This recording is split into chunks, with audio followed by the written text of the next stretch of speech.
เรื่องค่าใช้จ่ายงบประมาณการจัดงานเถลิงศกสุขสันต์มหาสงกรานต์ตำนานไทยได้รับการตอบรับที่ดีจากประชาชนที่สนใจเข้าร่วมงานและถ่ายรูปเป็นที่ระลึกกันอย่างเนืองแน่นทุกวันของการจัดงานถือว่าเป็นการส่งเสริมและสืบสานประเพณีอันดีงามของไทยที่เข้าถึงประชาชนได้อย่างแท้จริงการท่องเที่ยวแห่งประเทศไทยเชิญชวนแต่งกายชุดไทยสืบสานประเพณีอันดีงามช่วงเทศกาลสงกรานต์พร้อมทั้งปลุกกระแสการท่องเที่ยวเชิงวัฒนธรรมเมืองรอง55จังหวัดนายวิรศักดิ์โคสุรัตน์รัฐมนตรีว่าการกระทรวงการท่องเที่ยวและกีฬากล่าวถึงการท่องเที่ยวช่วงเทศกาลสงกรานต์ว่าปีนี้ททท.จัดกิจกรรมร่วมกับพื้นที่ต่างๆปลุกกระแสการท่องเที่ยวเชิงวัฒนธรรมเมืองรอง55จังหวัดซึ่งจะทำให้จุดหมายสำหรับท่องเที่ยวปีนี้มีมากขึ้นพร้อมกันนี้ได้รณรงค์ให้เล่นน้ำสงกรานต์อย่างประหยัดแต่งกายชุดไทยหรือชุดพื้นเมืองเพื่อสืบสานประเพณีอันดีงามของไทยโดยการส่งเสริมการท่องเที่ยวเมืองรองและการเที่ยวเมืองรองสามารถเอารายจ่ายที่ต้องไปใช้จ่ายอย่างเช่นค่าที่พักแรมหรือค่าซื้อทัวร์ในพื้นที่เมืองรองเนี่ยเก็บใบเสร็จเอาไว้ไปหักลดหย่อนให้กับตัวเองสำหรับคนไทยที่มีหน้าที่ในการเสียภาษีประจำปีนั้นเนี่ยลดไปได้อีก 15,000 บาทต่อคนต่อปีหรือถ้าเป็นบริษัทห้างร้านที่จะไปจัดกิจกรรมสัมมนาประชุมสัมมนาตลอดทั้งปีนี้ถ้าไปเมืองรองใบเสร็จที่ใช้จ่ายทั้งหมดในเมืองรองเอามาหักเป็นค่าลดหย่อนทางภาษีให้กับบริษัทนั้นได้โดยไม่จำกัดจำนวนจ่ายไป6 ล้าน 8 ล้านก็เอามาหักได้6 ล้าน 8 ล้านได้เลยเช่นเดียวกับกระทรวงมหาดไทยเชิญชวนประชาชนอุดหนุนสินค้าชุมชนหรือสินค้าโอท็อปเป็นของขวัญของฝากช่วงเทศกาลสงกรานต์พร้อมทั้งเล่นสงกรานต์แบบไทยนุ่งชุดไทยใช้ผ้าขาวม้านายอภิชาติโตดิโลกเวชอธิบดีกรมการพัฒนาชุมชนกระทรวงมหาดไทยกล่าวว่าช่วงเทศกาลสงกรานต์ปีนี้เชิญชวนให้ประชาชนเลือกซื้อสินค้าชุมชนหรือสินค้าโอท็อปเป็นของขวัญของฝากเพื่อกระตุ้นเศรษฐกิจฐานรากและส่งเสริมการท่องเที่ยวรวมทั้งขอความร่วมมือแต่งกายด้วยผ้าไทยหรือแต่งกายย้อนยุคโดยเฉพาะใช้ผ้าขาวม้าถือเป็นการช่วยสนับสนุนสินค้าโอท็อปอีกทางหนึ่งทั้งนี้ผ้าขาวม้ายังเป็นภูมิปัญญาท้องถิ่นที่สื่อถึงวิถีของชุมชนมานานกว่า700ปีแต่ละชุมชนมีความแตกต่างและใช้โทนสีต่างกันในประเทศไทยผ้าขาวม้าเปรียบเป็นผ้าอัศจรรย์สารพัดประโยชน์ทำให้ผ้าขาวม้ายังคงได้รับความสนใจและอยู่ในชีวิตประจำวันของคนไทยผู้บัญชาการตำรวจปราบปรามยาเสพติดกำชับกำลังพลเฝ้าระวังการลักลอบขนยาเสพติดเข้าประเทศช่วงเทศกาลสงกรานต์พลตำรวจโทสมหมายกองวิสัยสุขผู้บัญชาการตำรวจปราบปรามยาเสพติดเปิดเผยว่าช่วงเทศกาลสงกรานต์ตำรวจปราบปรามยาเสพติดจะตั้งด่านตรวจยาเสพติดเต็มรูปแบบเพื่อเพิ่มประสิทธิภาพในการคัดกรองยาเสพติดให้มากขึ้นและกำชับให้เจ้าหน้าที่ในสังกัดเฝ้าระวังติดตามความเคลื่อนไหวสกัดกั้นการลำเลียงยาเสพติดทั้งภายในและภายนอกประเทศซึ่งกลุ่มผู้ค้ายาเสพติดมักอาศัยช่วงเวลาดังกล่าวลำเลียงยาเสพติดเข้ามาในประเทศด้านพลตำรวจตรีสุรเชษฐ์หักพานรองผู้บัญชาการตำรวจท่องเที่ยวเปิดเผยว่าได้ประสานงานกับหน่วยงานที่เกี่ยวข้องติดตามด้านการข่าวเพื่อจับกุมกลุ่มผู้ค้าและผู้เสพที่เป็นชาวต่างชาติในทุกพื้นที่ทั่วประเทศโดยเฉพาะกลุ่มนักท่องเที่ยวชาวอินเดียเนื่องจากมีการข่าวว่าเป็นกลุ่มเสี่ยงและต้องสงสัยที่จะถูกว่าจ้างให้ลักลอบนำเข้ายาเสพติดเข้ามาในรูปแบบของนักท่องเที่ยวองค์การขนส่งมวลชนกรุงเทพเตรียมความพร้อมบริการเดินรถช่วงเทศกาลสงกรานต์ปีนี้เพื่อรองรับการให้บริการประชาชนได้อย่างเหมาะสมนายประยูรช่วยแก้วรองผู้อำนวยการฝ่ายการเดินรถองค์การรักษาการในตำแหน่งผู้อำนวยการองค์การขนส่งมวลชนกรุงเทพหรือขสมก.เปิดเผยว่าเมื่อสักครู่ที่ผ่านมาขสมก.ได้จัดโครงการรณรงค์ป้องกันและลดอุบัติเหตุทางถนนช่วงเทศกาลสงกรานต์ปี2561บริเวณอนุสาวรีย์ชัยสมรภูมิโดยมีรัฐมนตรีว่าการกระทรวงคมนาคมเป็นประธานเพื่อสร้างจิตสำนึกให้พนักงานกว่า 4,000 คนที่มีส่วนรับผิดชอบความปลอดภัยในชีวิตและทรัพย์สินของประชาชนผู้ใช้บริการโดยเฉพาะการขับขี่ตามกฎจราจรการเตรียมร่างกายให้พร้อมนอกจากนี้ยังได้วางแผนการเดินรถอำนวยความสะดวกในการเดินทางของประชาชนทั้งขาไปและขากลับจากต่างจังหวัดจนถึงวันที่18 เมษายนนี้ในช่วงเทศกาลจะมีการเฝ้าระวังนะครับจากพนักงานผู้เกี่ยวข้องพนักงานขับรถหัวหน้างานที่เกี่ยวข้องลงดูพื้นที่ตรวจตราอะไรต่างๆนะครับซึ่งทุกปีที่ผ่านมาอุบัติเหตุที่เกิดขึ้นในช่วงเทศกาลสงกรานต์เนี่ยขสมก.ไม่มีนะครับพยายามจะเน้นย้ำไม่ให้เกิดขึ้น นายประยูนช่วยแก้วกล่าวด้วยว่าคสมก.เพิ่มเที่ยวรถในช่วงเทศกาลสงกรานต์วันละ10%ถึง 15%จากเดิมที่เดินรถในเส้นทางปกติ117เส้นทางวันละ 19,000 ถึง 20,000 เที่ยววิ่งนอกจากนี้ยังเข้มงวดเรื่องความพร้อมของพนักงานประจำรถเพื่อให้ประชาชนปลอดภัยในการเดินทางอธิบดีกรมการขนส่งทางบกย้ำหากพบประชาชนนำหมวดอักษรความหมายทางลบใช้ในทะเบียนรถมีความผิดปรับสูงสุดไม่เกิน 2,000 บาทนายสนิทพรหมวงศ์อธิบดีกรมการขนส่งทางบกเปิดเผยว่าการจัดหมวดอักษรบนแผ่นป้ายทะเบียนรถกรมการขนส่งทางบกคำนึงถึงความเหมาะสมเป็นสำคัญกรณีที่พยัญชนะ2ตัวผสมกันแล้วมีความหมายในทางลบหรือเป็นคำไม่สุภาพจะไม่นำมาใช้เป็นตัวอักษรประจำหมวดโดยเด็ดขาดหรือเป็นคำพ้องเสียงก็ไม่นำมาใช้เช่นกันหากพบนำไปใช้มีความผิดตามกฎหมายรวมถึงกรณีนำวัสดุหรือแผ่นสติกเกอร์ไปติดทับจนบดบังส่วนหนึ่งส่วนใดของแผ่นป้ายทะเบียนหรือขูดลบตัวอักษรเพื่อเปลี่ยนแปลงสาระสำคัญมีความผิดตามพระราชบัญญัติรถยนต์พุทธศักราช 2522 นอกจากนี้หากเจ้าหน้าที่ตรวจสอบพบว่าหมวดอักษรและหมายเลขทะเบียนที่ปรากฏในแผ่นป้ายทะเบียนรถไม่ตรงกับเครื่องหมายแสดงการเสียภาษีรายละเอียดตัวรถและรายละเอียดในคู่มือประจำรถอาจถูกยึดรถเพื่อส่งตรวจพิสูจน์หลักฐานหาที่มาเพื่อป้องกันการโจรกรรมหรือนำไปก่อเหตุอาชญากรรม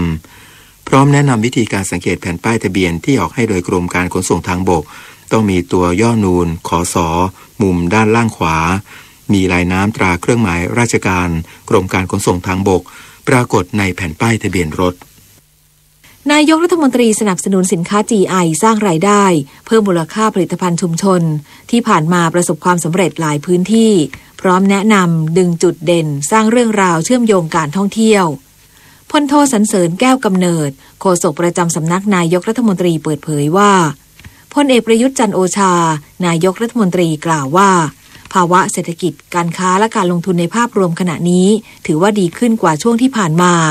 โดยเฉพาะราคาสินค้าเกษตรที่ปรับตัวสูงขึ้นเนื่องจากความร่วมมือของทุกภาคส่วนในการบริหารจัดการให้สินค้ามีคุณภาพและปริมาณที่สอดคล้องกับความต้องการของตลาดทั้งในและต่างประเทศโดยเฉพาะช่วงนี้ที่ผลผลิตทางการเกษตรหลายชนิดเริ่มออกมาวางจำหน่ายในตลาดทำให้เกษตรกรมีรายได้แต่ขอให้คำนึงถึงความยั่งยืนในอนาคตด้วยเพื่อให้มีรายได้ตลอดทั้งปีนายกรัฐมนตรียังย้ำว่ารัฐบาลพยายามส่งเสริมเพื่อเพิ่มมูลค่าผลผลิตคือให้เกษตรกรขึ้นทะเบียนสินค้าสิ่งบ่งชี้ทางภูมิศาสตร์หรือ GI ซึ่งเป็นสินค้าที่มาจากแหล่งผลิตที่เฉพาะเจาะจงมีความแตกต่างสร้างความมั่นใจให้ผู้บริโภคล่าสุดประเทศไทยได้ให้ความคุ้มครองสินค้า GI ไทยและต่างประเทศรวม103รายการซึ่งรัฐบาลได้นำสินค้า GI วางจำหน่ายในห้างสรรพสินค้าและห้างค้าปลีกทำให้สินค้าได้รับความนิยมมากโดยเฉพาะช่วงเทศกาลทั้งนี้สินค้า GI เป็นจุดเด่นของแต่ละจังหวัดที่สามารถนำไปเชื่อมโยงการท่องเที่ยวเชิงวัฒนธรรมผูกร้อยเป็นเรื่องราวให้น่าสนใจเพื่อดึงดูดนักท่องเที่ยวโดยเฉพาะในเมืองรอง55จังหวัดกองทุนการออมแห่งชาติเปิดตัวแอปพลิเคชันกอช.เพิ่มความสะดวกให้สมาชิกและประชาชนเข้าถึงข้อมูลการออมได้ง่ายขึ้นทุกที่ทุกเวลานางสาวจารุลักษณ์เรืองสุวรรณเลขาธิการคณะกรรมการกองทุนการออมแห่งชาติหรือกอช.เปิดเผยว่ากอช.ได้จัดทำแอปพลิเคชันเพื่อเพิ่มความสะดวกให้สมาชิกและประชาชนเข้าถึงข้อมูลการออมกับกอช.ได้ง่ายขึ้นทุกที่ทุกเวลาทั้งการตรวจสอบสิทธิ์สมัครสมาชิกติดตามข่าวสารโปรโมชั่นที่มีตลอดทั้งปีที่สำคัญ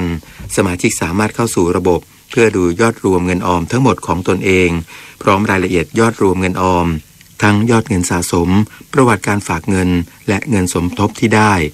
รวมทั้งเงินสมทบจากรัฐและผลประโยชน์โดยจะปรับข้อมูลทุกสัปดาห์ตามมูลค่าผลตอบแทนการลงทุนสุทธินอกจากนี้สมาชิกยังแก้ไขข้อมูลช่องทางการติดต่อของสมาชิกผ่านแอปพลิเคชันได้ด้วยสนใจดาวน์โหลดแอปพลิเคชันกอช.ได้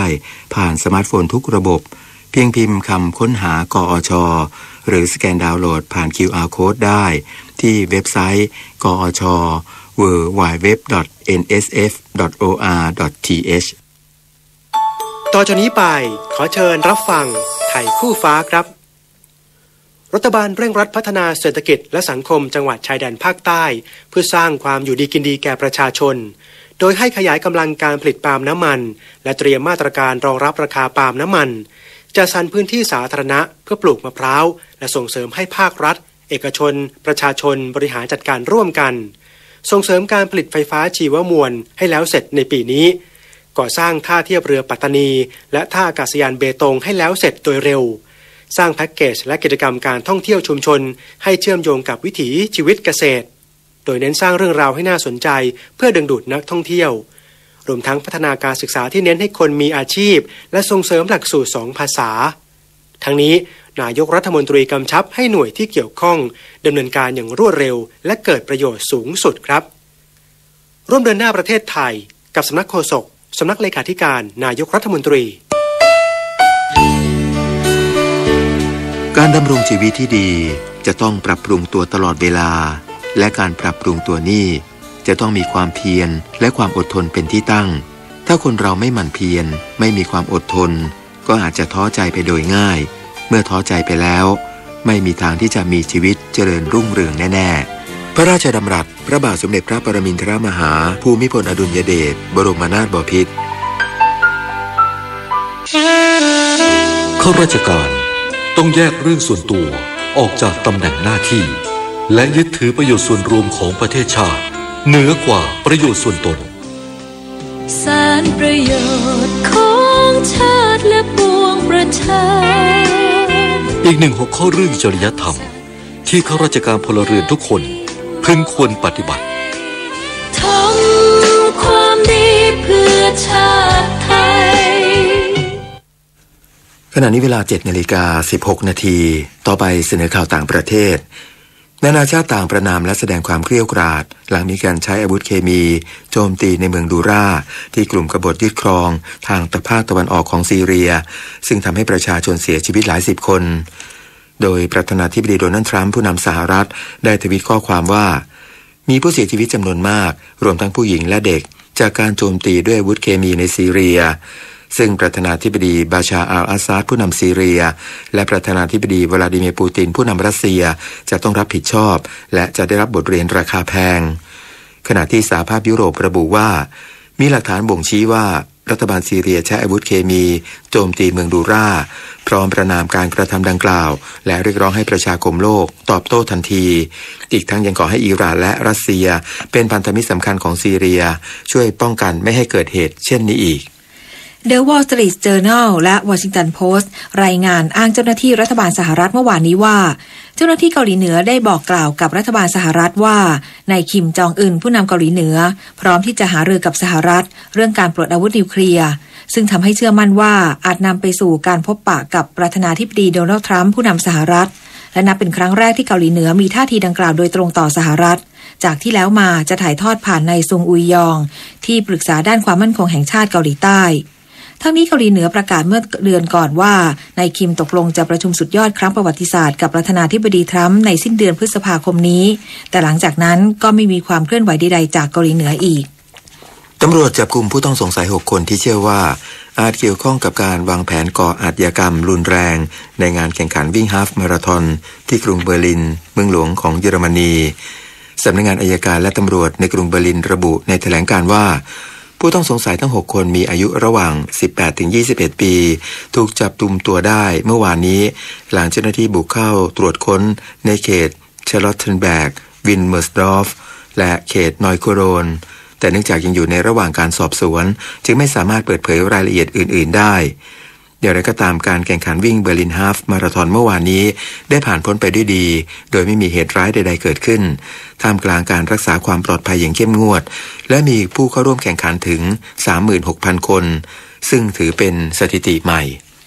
ชาวอินโดนีเซีย11คนเสียชีวิตหลังดื่มสุราเถื่อนในเมืองซิคาเลงกาจังหวัดชวาตะวันตกโดยเมื่อไม่นานมานี้เพิ่งมีผู้เสียชีวิตจากเหล้าเถื่อน24คนในกรุงจาการ์ตาเมืองหลวง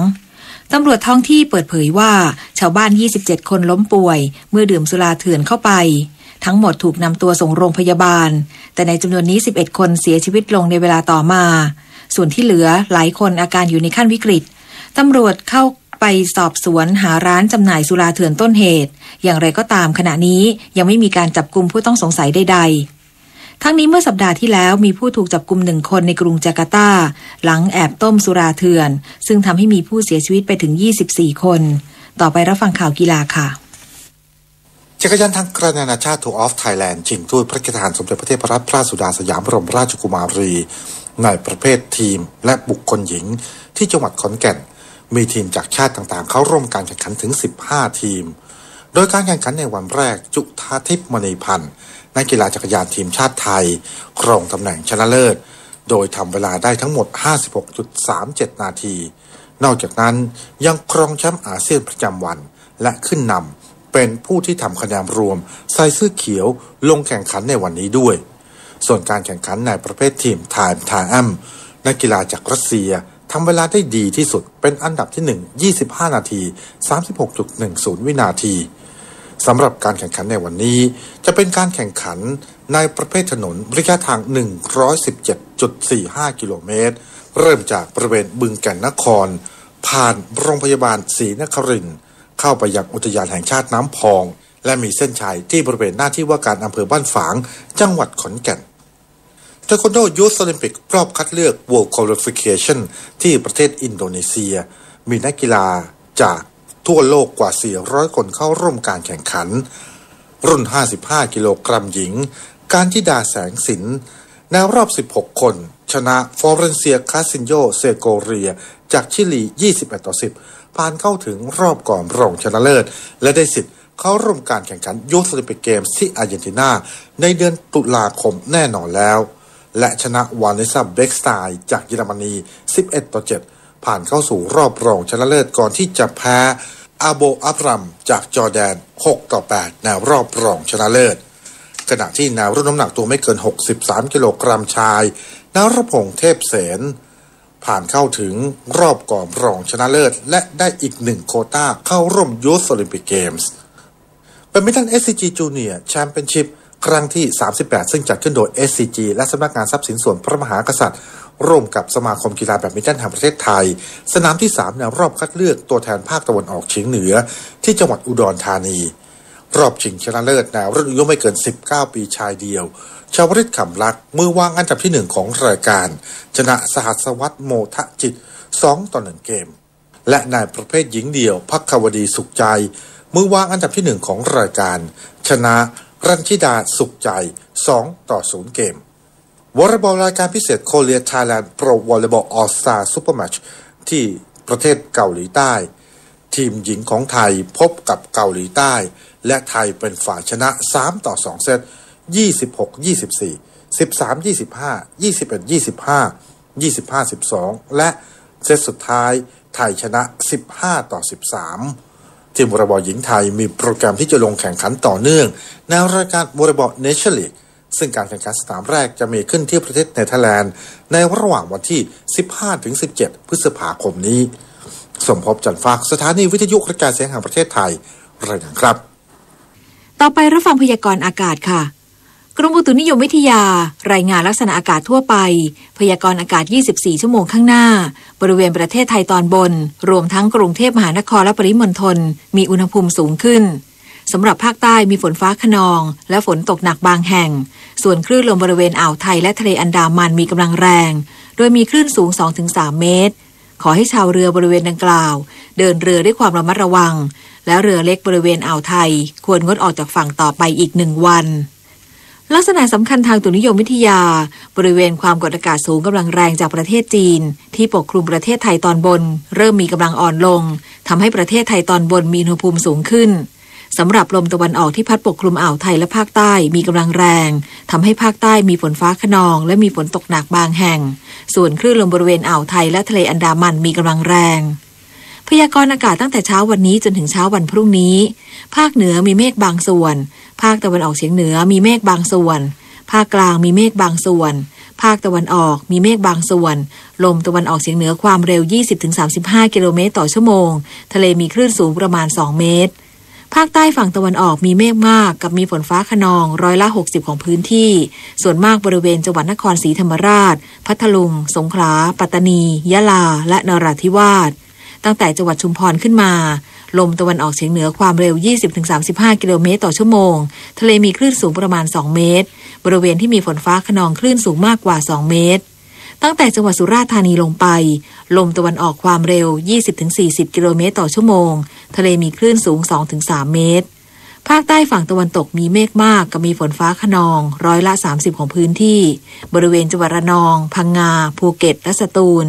ลมตะวันออกความเร็ว 20-35 กิโลเมตรต่อชั่วโมงทะเลมีคลื่นสูงประมาณ2เมตรกรุงเทพมหานครและปริมณฑลมีเมฆบางส่วนสภาวะระดับน้ำในแม่น้ำเจ้าพระยาที่หน้ากองบัญชาการกองทัพเรือคำนวณโดยกรมอุทกศาสตร์กองทัพเรือ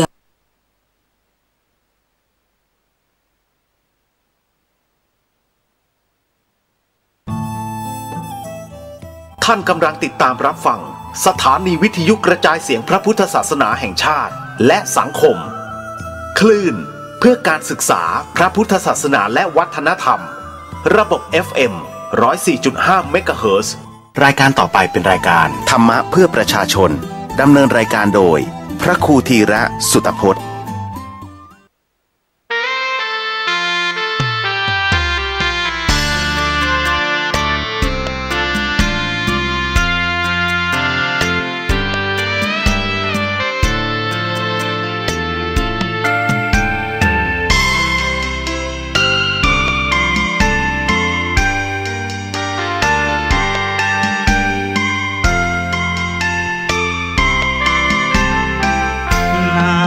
จากบ่อทิพย์ฉลมกายใจ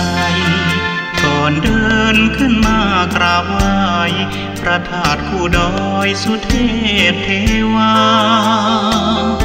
ตามประเพณีเที่ยวขึ้นดอยองค์พ่อครูบาหยุดพักวัดท่านสร้างมา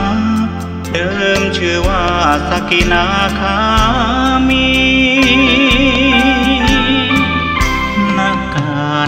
บัดนี้ที่วัดพาลาดรื่นรมด้วยบรรยากาศเจ้าอาวาสนักเทศน์เสียงดีโบราณนาก่อนขึ้นไหว้สาพระบรมธาตุชำระใจให้สะอาดของดิบเนื้อสัตว์ไม่ควรนำไปเอาน้ำศักดิ์สิทธิ์จากบ่อน้ำทิพย์ดื่มล้างร่างกายบัดนี้บ่อน้ำคงใสใครมีโรคภัยเชิญได้ดื่มกินกราบรอยพระบาทองค์ศาสดาจารึกเนื้อแผ่นศิลาครั้งเสด็จมาพาลาดบนหินเชิญชวนศรัทธาร่วมโมทนาผ้ากฐินจากสาธุชนทั่วถิ่นพระมหาสง่าเมตตาพ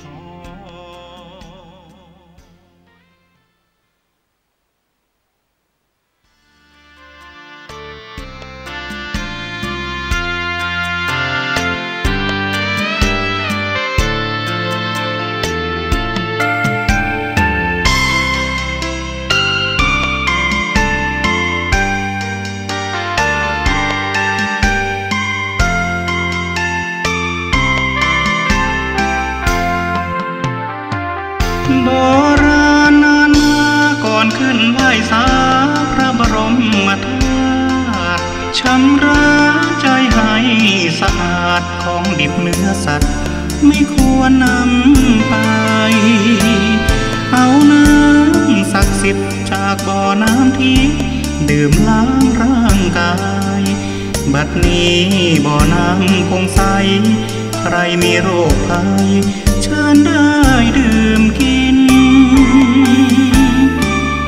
กราบรอยพระบาทองค์ศาสดาจารึกเนื้อแผ่นศิลาครั้งเสด็จมาพาลาดบนหินเชิญชวนศรัทธาร่วมโมทนาผ้ากฐิน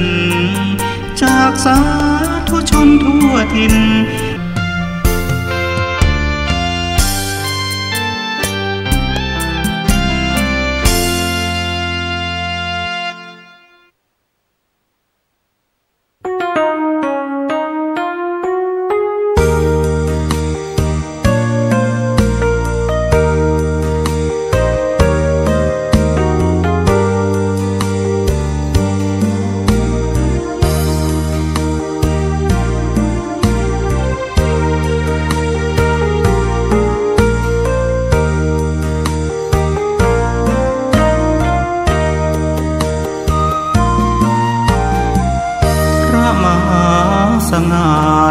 ราสังวโรพระนมปริญญาโททั้งมโนแผ่คุณความดีที่วัดทาลาดธรรมชาติรื่นรมทั้งปีเชิญสาธุชนผู้มีจิตอาสามาร่วมสร้างบุญบ่อน้ำศักดิ์สิทธิ์ถอนพิษโรคภัยดื่มพรมฉลองกายใจดับพิษภัยเมื่อลายสิ้นสูญดับลงทั้งไฟที่พลานใจด้วยพุทธคุณเสียงธรรมคำพรช่วยหนุนอิ่มบุญเพิ่มพูนอุ่นอายเชิญเจ้าสัตว์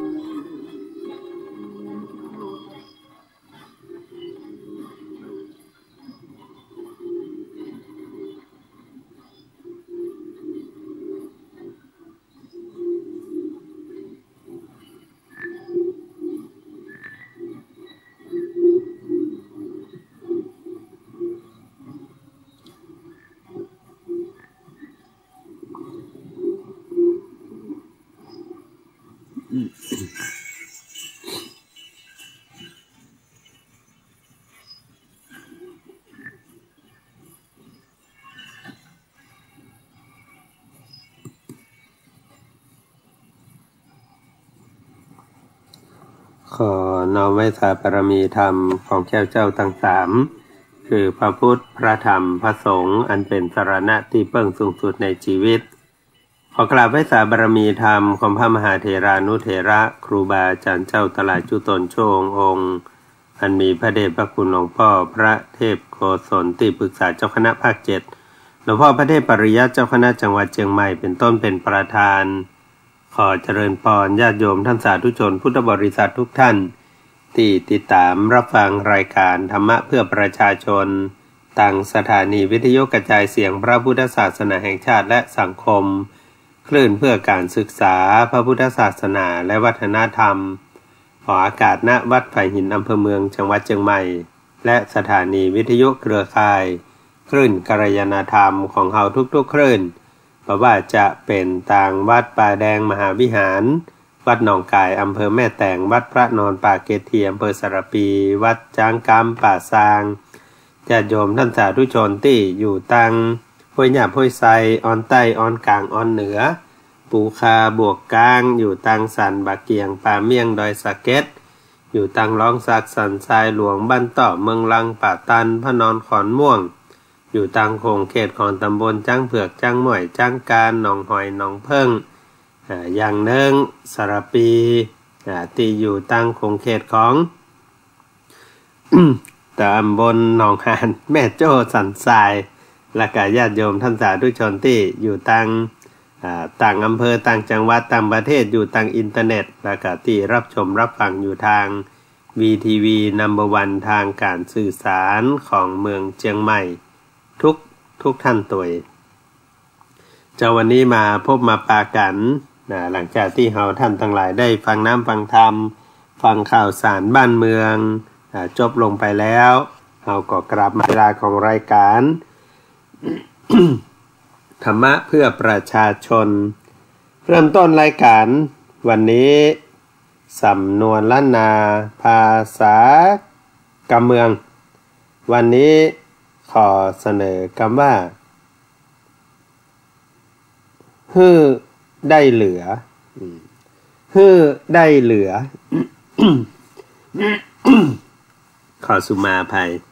คำว่าฮื้อได้เหลือนั้นหมายถึงเวลาที่เฮามีก็ขอฮื้อเหลือกินเหลือใจเหลือใจขอฮื้อได้เหลือเนอะขอฮื้อ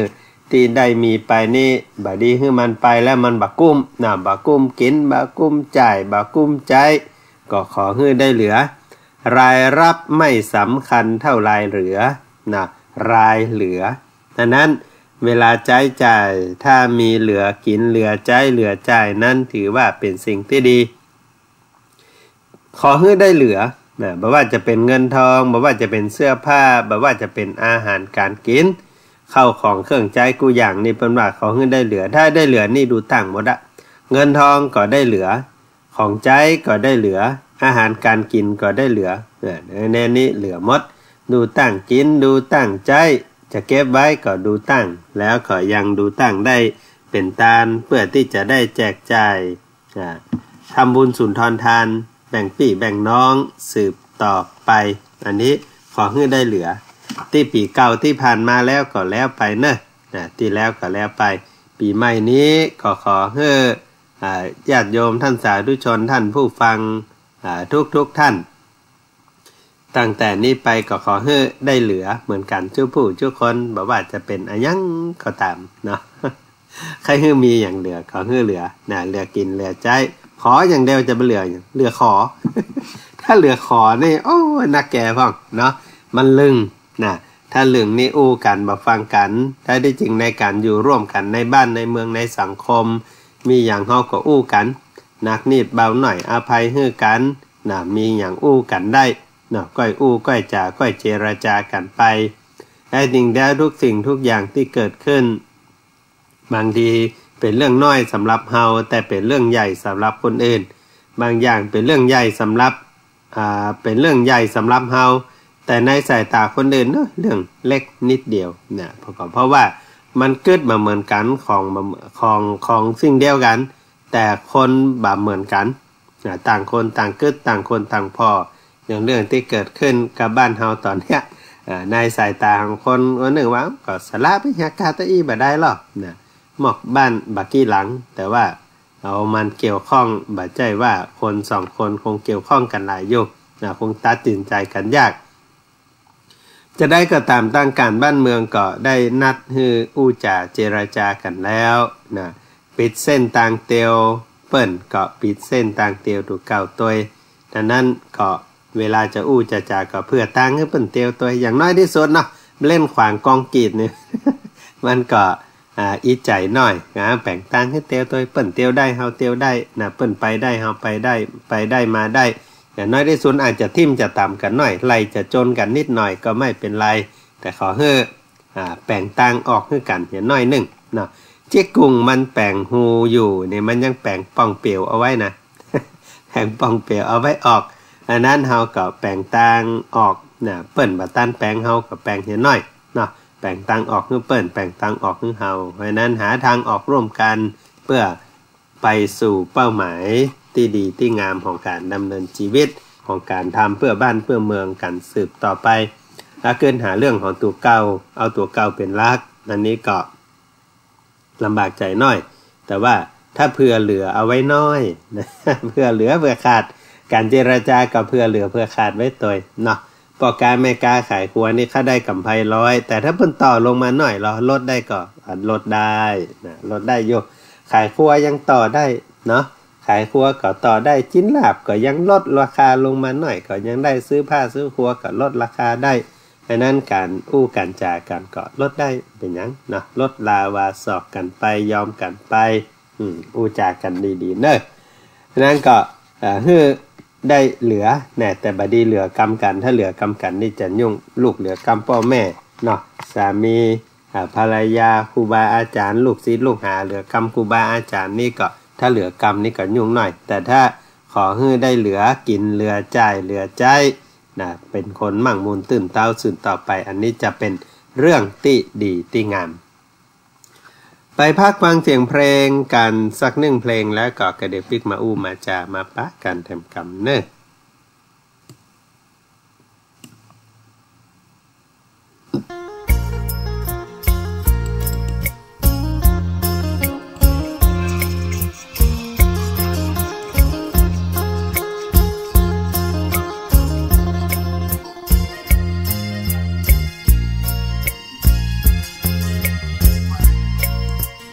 เจิญไปแอวเมืองเหนือจะม่วนใจเหลือเมืองเหนือล้านนา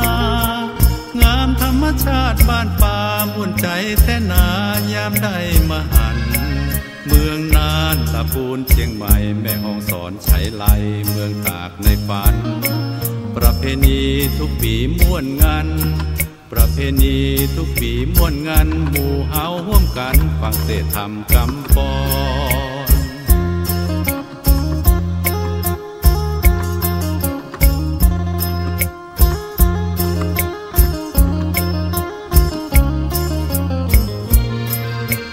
เจิญไปแอวลำปางนครเขลางลำปางบ้านเฮามีวัดเจดีย์สาวเป็นวัดบะเก่าของหมู่เฮามาก่อนวัดลำปางหลวงเด่นเป็นที่ห่มเย็นแห่งพระธรรมคำสอนมะค่ำตะวันร้อนมะค่ำตะวันร้อนนั่งรถม้าจรแวะนครไปมา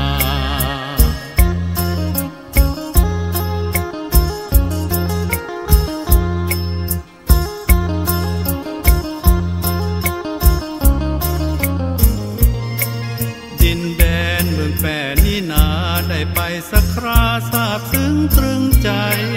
งามล้ำป่าดงพงไพรธรรมชาติป่าไม้ม่วนใจแต่ว่าพระธาตุเจ้าแห่สูงเด่นเป็นที่ห่มเย็นแห่งพระศาสนาทำดังคอยขึ้นชื่อลือจาทำดังคอยขึ้นชื่อลือจาวัดพระธาตุนี่นาเป็นที่พักผ่อนทางใจ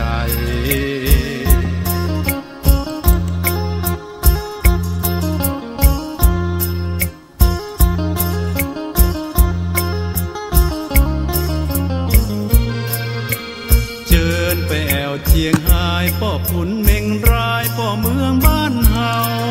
ดอยตุงพระธาตุก่อนเก่าเป็นคู่บ้านเมืองเฮาเจ้าล้านนาไทยถ้ำภูมิถ้ำป่างามเด่นเป็นที่ห่มเย็นเจิญพักผ่อนหย่อนใจทุกท่านทั่วฟ้าเมืองไทยทุกท่านทั่วฟ้าเมืองไทยขอเชิญท่านไปแอวเมืองเนือง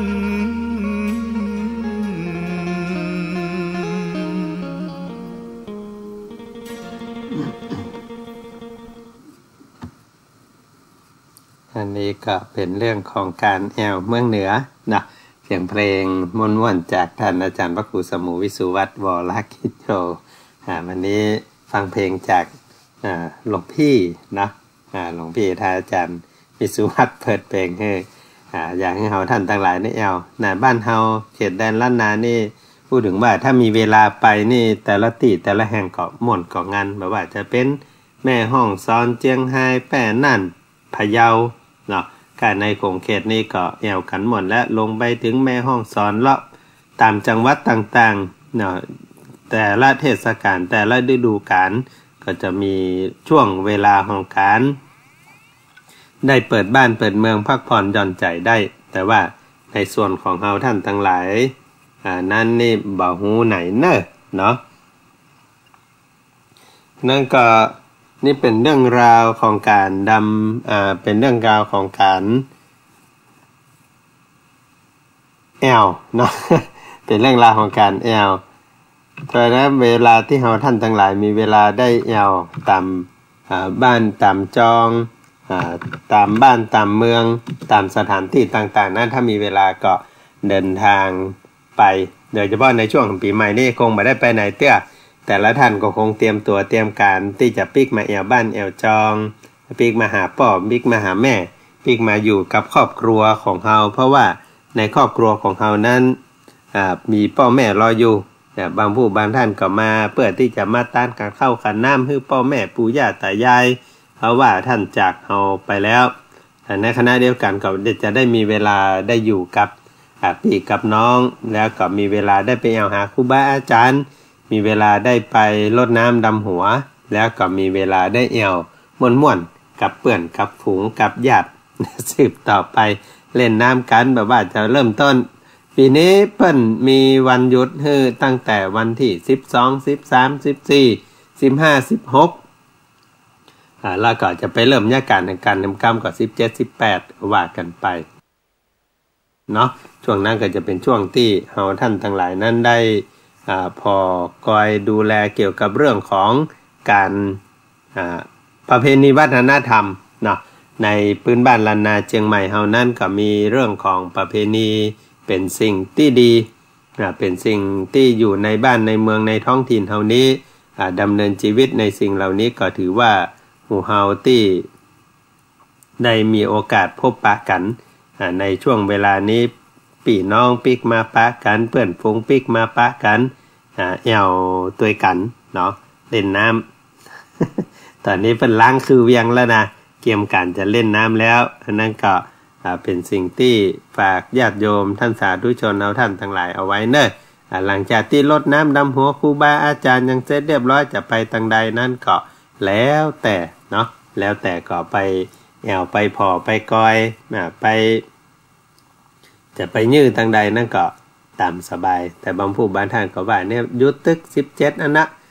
กับ16 17นี่ก็จะปิกแล้วบางท่านลาลวดก็มีเนาะลาแล้วก็จะได้ปิกปุ่นอ่ะ10 21 22จะปิกไปเนี่ยเวียกเนี่ยการสืบต่อไปฉะนั้นก็เป็นเรื่องที่หลายท่านอาจจะเตรียมการไว้แล้วในขณะเดียวกันนั่นก็เหมือนเดิมก็ขอให้ระมัดระวังเกี่ยวกับเรื่องของการขับรถขับราแล้วก็เรื่องของสุขภาพนะเป็นสิ่งที่สำคัญในทางพระพุทธศาสนาเฮานี้มีข้อห้ามเกี่ยวกับเรื่องของการดื่มสุราเมรัยว่าสุราเมรยมัชฌะปมาทฐานาเวรมณีถามว่าบาเตียวก็ได้ก็กินเป็นระยะเนี่ยนะบางท่านก็บอกว่าย่างแล้วเวลากินนี่อย่างเตียวกินมันฟะมันว่านะถ้าเตียวกินมันจะฟะอันนั้นก็แล้วแต่ว่าเฮาท่านทั้งหลายจะว่าจะได้อันนี้ก็ตามสะดวกตามสบายแต่ว่าสิ่งที่ปัญหาใบนั้นเพราะบอกว่าสุราเมรัยปมาทฐานาเป็นที่ตั้งของความประมาทตอนบักกินเหล้านี่จะอู้จะจาก็ระมัดระวังสำรวมคำอู้แต่พอกินไปแล้วบัดระมัดระวังมันอย่างสักอย่างละบัดสามารถที่จะคอนโทรลบัดสามารถที่จะควบคุมคำอู้ได้บัดสามารถที่จะควบคุมมือกับตีนได้บัดสามารถที่จะควบคุมสติสัมปชัญญะได้ขยะก็ยะข้าทำก็ทำใครว่าก็ว่าก็เดียวก็ออกไปมีเรื่องมีราวแล้วก็ปิกมาอันนี้ก็ยังถือว่าดีนะปิกมาบ้านได้มาผู้บางท่านกว่าจะปิกมาบ้านได้ก็ต้องไปโรงพยาบาลไปนอนให้หมอใส่ยุกใส่ยาอันนี้เป็นสิ่งที่ไม่อยากให้เกิดขึ้นนั่นเพื่อก็เลยมีกฎระเบียบข้อห้ามและในคณะเดียวกันปีนี้ถือว่าทางรัฐจะทำรุนแรงด้วยนะว่าจะทำรุนแรงทางรัฐบาลเอากฎหมายเข้ามาขนาบคือกับผู้ที่เมาแล้วขับเนี่ยอาจจะไม่ได้ปิกบ้านก็ได้นะเพื่อจะล็อกตัวไว้เพราะนั้นก็สำรวมระวังและก็ระมัดระวังเนาะเกี่ยวกับเรื่องสุขภาพอยากให้อยู่ด้วยกันไปมันนะนั่นก็ม่วนงานเอาหมอกพอดีแล้วก็ถ้าปฏิบัติให้ชีวีนั้นมีแต่ความสุขความเจริญรุ่งเรืองสืบต่อไปนั่นก็ฝากกับญาติโยมท่านสาธุชนเนาะว่าจะปีใหม่มอกใดที่จะทำให้ชีวิตของเรานั้นม่วนแล้วก็มีความสุขนะก็หมอกใดนี่ก็แล้วแต่เนื้อหมอกไผ่หมอกมันนะหมอกตู้เจ้าก็คงตามภาษาตู้เจ้าแต่ว่าหมอกของพี่น้องชาวบ้านไปพิจารณาเอาเนื้อว่าจะแง่ใดที่จะทำให้เฮาท่านทั้งหลายนั้นอยู่ร่วมกันในบ้านเมืองในสังคมนี้อย่างมีความสุขแต่ที่สำคัญอยู่ร่วมกันในครอบครัวได้อย่างมีความสุขนะได้กินได้แอวด้วยกันในช่วงเวลาของปีใหม่ก็จะได้พัฒนาชีวิตให้เจริญรุ่งเรืองสืบต่อไปก็เดี๋ยวกลับไปพักฟังเสียงเพลงกันสัก1เพลงแล้วก็เดี๋ยวปิกมาอู้จามาปะกันทำกรรมเนอ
ใจเอายังรื่นเริงซ้อมพอดอกสีเหลืองแดงมันบานหน้าแลงก็งามก็เพิงมันเป็นสัญญาณว่าสงกรานต์ก็มาเติมปีใหม่เฮาม่วนด้วยกันเพราะเป็นวันที่เฮารื่นเริงบ่มีคนไหนไปเคืองประเพณีปีใหม่บ้านเฮา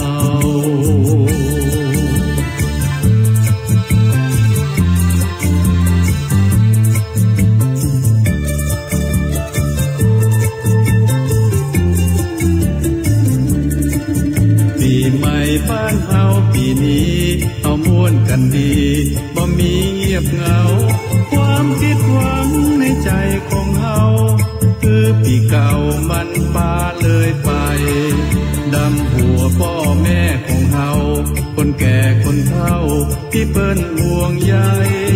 กำปั้นปั่นป้อนปาเฮาชื่นใจปีใหม่เฮามีความสุขความโศกทุกข์ก็หายไปคนเมืองตึงบอกว่าไผเมื่อถึงปีใหม่แล้วใจชื่นบาน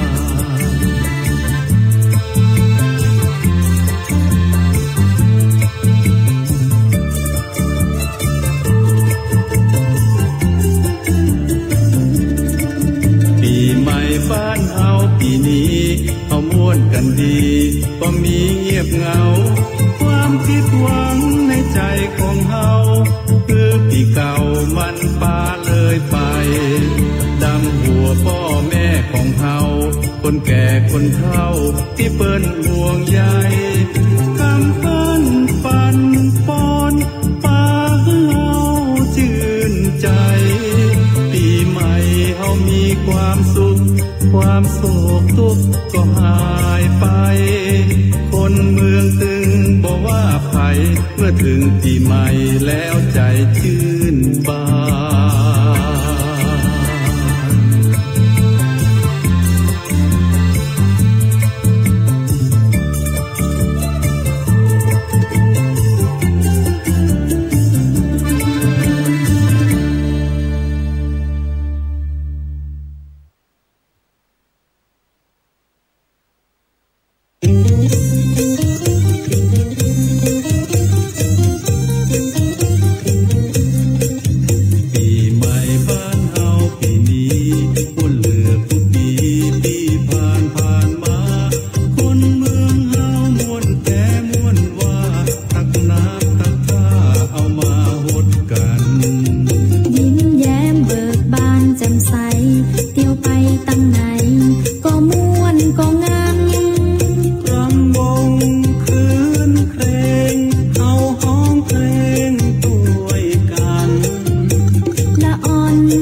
เฮามีความสุขความโศกทุกข์ก็หายไปคนเมืองตึงบอกว่าไผเมื่อถึงปีใหม่แล้วใจชื่นบาน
จบไปแห่ม1เพลงสำหรับปีใหม่เนาะ